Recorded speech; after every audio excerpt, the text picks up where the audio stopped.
Hey everyone, my name's Billy Olson. I'm from St. Paul, Minnesota, and I work at San Juan del Rio Parish here in Florida in religious education and in youth ministry. And I'm just going to share with you guys a part of my faith story today. And it all starts with my dad.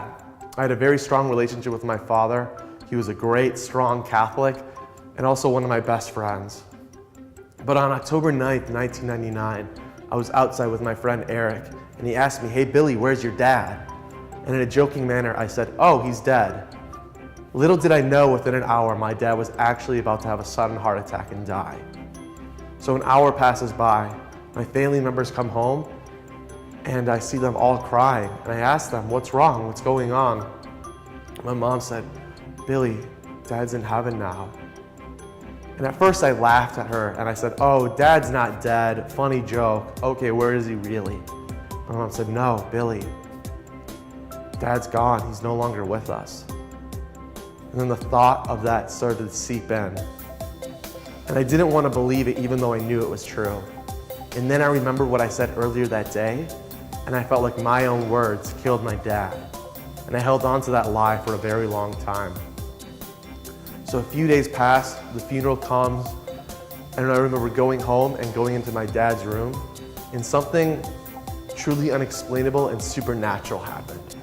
I walked in there and I saw my dad actually standing there. And this wasn't a dream, he was actually there. And I asked him as a little boy, "Dad, I thought you died, how are you here?" And he said to me, "No, Billy, I'm more alive than ever. I'm going to heaven now, but I'm still gonna watch over you, I'm gonna take care of you, and I'm gonna love you." And then he was gone, like that. And right then was the first time that I truly believed in God and gave my life over to Him. But I still held on to that lie that I killed my dad, and I would beat myself up over it. And I would say things to myself like, "God, like I know that you love me, but you can't take this from me. You can't take this. This is my fault, and you can't fix it."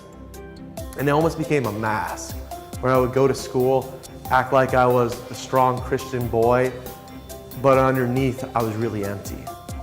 But this all changed when I went to a camp in junior high. And at this camp, there was a speaker, and he just really called upon us to go pray and just give everything over to God. So I went and I did that, and I prayed, and it was probably one of the most real prayers I've ever prayed in my life. And then I just told God, "God, I feel like I'm the scum of the earth. I'm not worthy of your love. How could I be loved after what I've done?" But in that moment, when I finally just gave everything and was as real as I possibly could be, I just felt from the deepest part of my soul true love and acceptance. And right then I just broke down crying. But they weren't tears of sadness, they were tears of joy. And I felt like these chains of lies broke off of me.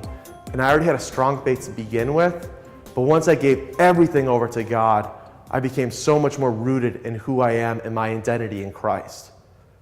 And yes, I still miss my dad, but now through Christ, I can have such a stronger relationship with him, and in a particular way through the Eucharist.